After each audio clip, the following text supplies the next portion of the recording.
श्री स्वामी समर्थ मित्रांनो, मी भाग्यश्री विके trader factory या YouTube चॅनलवर तुम्हा सर्वांचं स्वागत करते।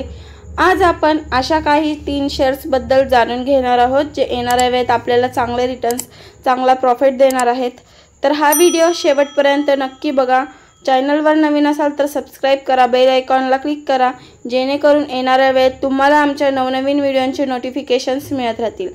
तर आजचा आपला पहिला शेअर आहे जयप्रकाश पॉवर।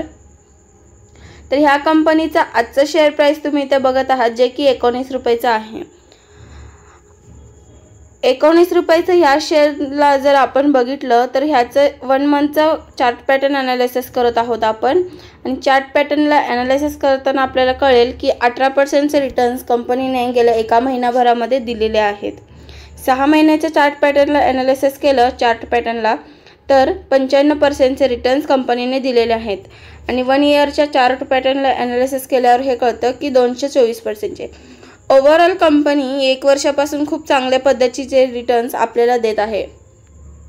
5 वर्षाचा बघा 555 कितीचा शेअर असायचा हा 1 रुपयाचा शेअर कितीवर पोहोचला आता, कितीपर्यंत गेला होता वरती, तर थोडासा खाली डाऊन झाला 15 रुपये गेला। आता परत ग्रोथ करून कंपनीचा शेअर प्राइस 19 रुपयावरती आलेला आहे।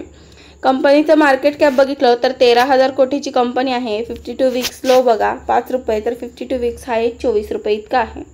5 रुपयाचा शेअर वरती 24 रुपयेपर्यंत गेला आहे, म्हणजे येणाऱ्या वेळेत कंपनी आपल्याला हे टार्गेट्स पण तोडताना दिसू शकते। समजा जर इथून कंपनीमध्ये डाऊन्स झाले आणि कंपनी 15-16 पर्यंत गेली तरी काही हरकत नाही, कारण वरती कंपनी आपल्याला 30 पर्यंतचे टार्गेट्स आरामात दाखवू शकते। ह्या सगळ्या गोष्टी लॉंग टर्मसाठी आहेत, शॉर्ट टर्मसाठी नाही। ओव्हरऑल कंपनी चांगली आहे। कंपनीचे फंडामेंटल्स पण बघूयात आपण। तर ह्या कंपनीचे फंडामेंटल्स बघत आहोत आपण। तर 19 रुपयाच्या शेअर्सच्या प्राइसनुसार कंपनीचे फंडामेंटल्स पण तसेच असतील। आपण टाटा पॉवर सारखे जर आपण फंडामेंटल्स मागितले तर 19 रुपयाच्या शेअरमध्ये भेटत नाही।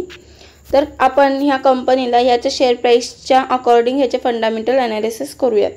तर सेल्स बघा म्हणजेच रेव्हेन्यूज मार्च 2024 मध्ये 1515 कोटी इतके आहेत। डिसेंबर 2023 मध्ये 2190 होते, ते आता 1515 कोटी इतके झालेले आहेत।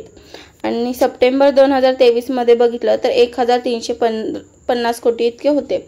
ओव्हरऑल कंपनीचे फंडामेंटल्स जर मार्च 2023 मध्ये बघितले तर 1380 कोटी होते, आता ते 1515 कोटीपर्यंत आलेले आहेत मार्च 2024 पर्यंत।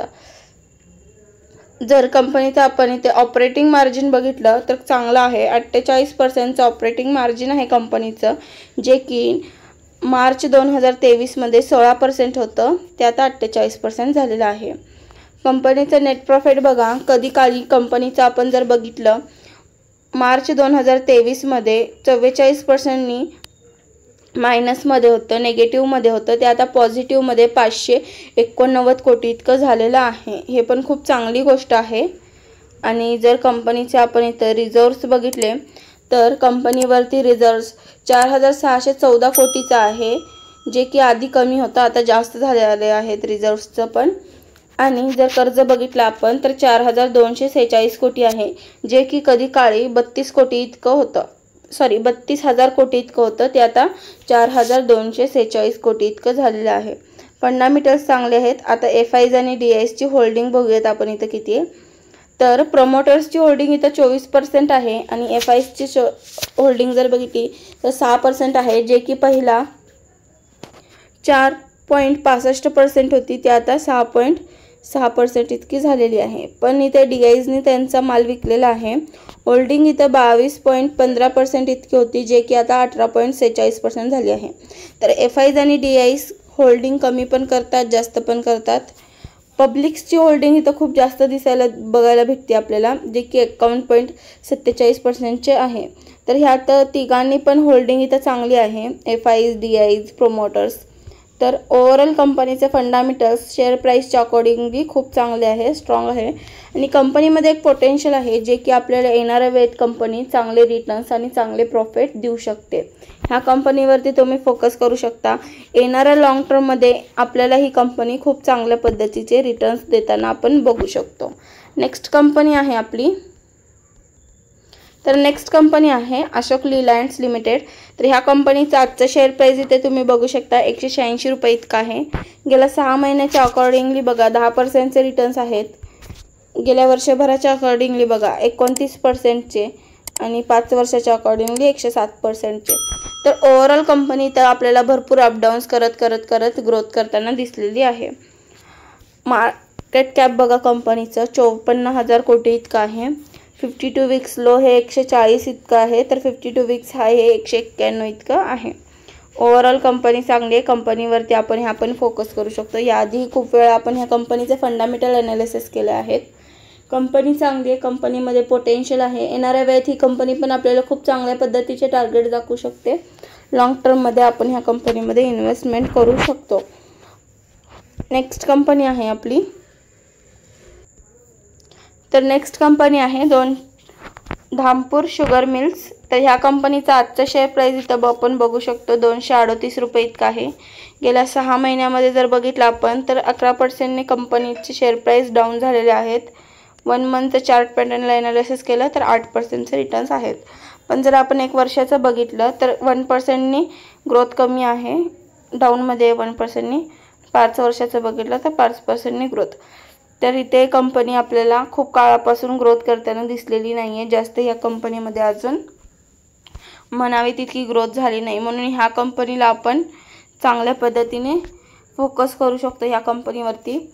कंपनीचं मार्केट कॅप बघा फक्त 1,500 कोटीची कंपनी आहे, फक्त म्हणजे 1,500 कोटीची कंपनी आहे। 52 वीक्स लो बघा 206, तर 52 वीक्स हाय हे 325 इतका आहे। कंपनीचं मार्केट कॅप खूप कमी आहे, म्हणून ह्या कंपनीमध्ये आपण चांगल्या पद्धतीचे रिटर्न्स मिळवू शकतो, चांगल्या पद्धतीचं लॉंग टर्ममध्ये आपण ग्रोथ बघू शकतो, फक्त होल्डिंग करता आली पाहिजे। तर ह्या कंपनीमध्ये तुम्ही लॉंग टर्मसाठी इन्व्हेस्टमेंट करू शकता। तर आता तुम्ही म्हणाल तुम्ही कोणतंही शेअर रेकमेंड करत नाही, मी कोणताच शेअर तुम्हाला रेकमेंड करतच नाही, पण काय आहे ना तुम्हाला मी असं सांगते की शेअर मार्केटमध्ये कसं काम करायचं असतं हे शिकवत असते मी तुम्हाला।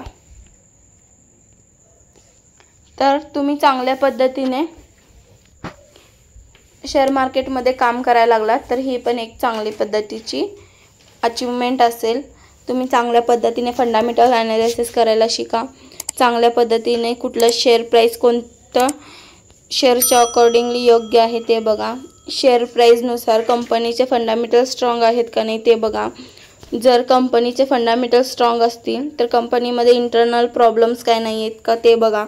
तर अशा पद्धतीने तुम्ही पूर्ण कंपनीला ॲनालिसिस करून तुमचे पैसे इन्व्हेस्ट करायचे असतात, कारण जे आपण छोटे मोठे रिटेलर्स असतो आपण आपली सेविंग्स सेव्ह करून इथे गुंतवणूक करत असतो, म्हणून आपल्या मूलधनला काहीही झालं नाही पाहिजे, आपल्या कॅपिटलला काहीही आपलं नुकसान झालं नाही पाहिजे कॅपिटलमध्ये। तर ह्या सगळ्या गोष्टी ॲनालिसिस केल्यानंतरच आपण इथे इन्व्हेस्टमेंट करायची आहे।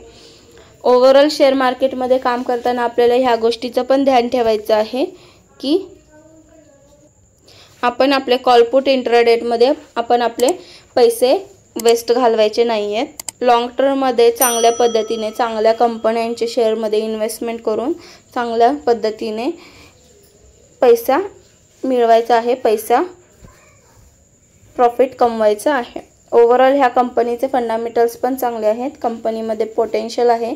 येणाऱ्या वेळेत ही कंपनी आपल्याला 250 ते 300 पर्यंतचे पण टार्गेट्स आरामात दाखवू शकते। हे सगळं लॉंग टर्मसाठी आहे, शॉर्ट टर्मसाठी नाही। ह्या कंपन्यांवरती तुम्ही फोकस करू शकता, तिन्ही कंपनी चांगल्या आहेत। आणि जर कुणाला कोणत्याही कंपनीमध्ये रिस्क वाटत असेल तर तुम्ही त्या कंपन्यांमध्ये थोडे शेअर इन्व्हेस्ट करा आणि ते पण 3 ते 4 पार्टमध्ये इन्व्हेस्ट करा, जेणेकरून आपल्याला ज्या कंपनीच्या शेअरबद्दल डाऊट वाटत असेल तो आपल्याला वाटणार नाही आणि आपल्याला शेअर मार्केटमध्ये इन्व्हेस्टमेंट पण करता येईल। भेटूया नेक्स्ट व्हिडिओ।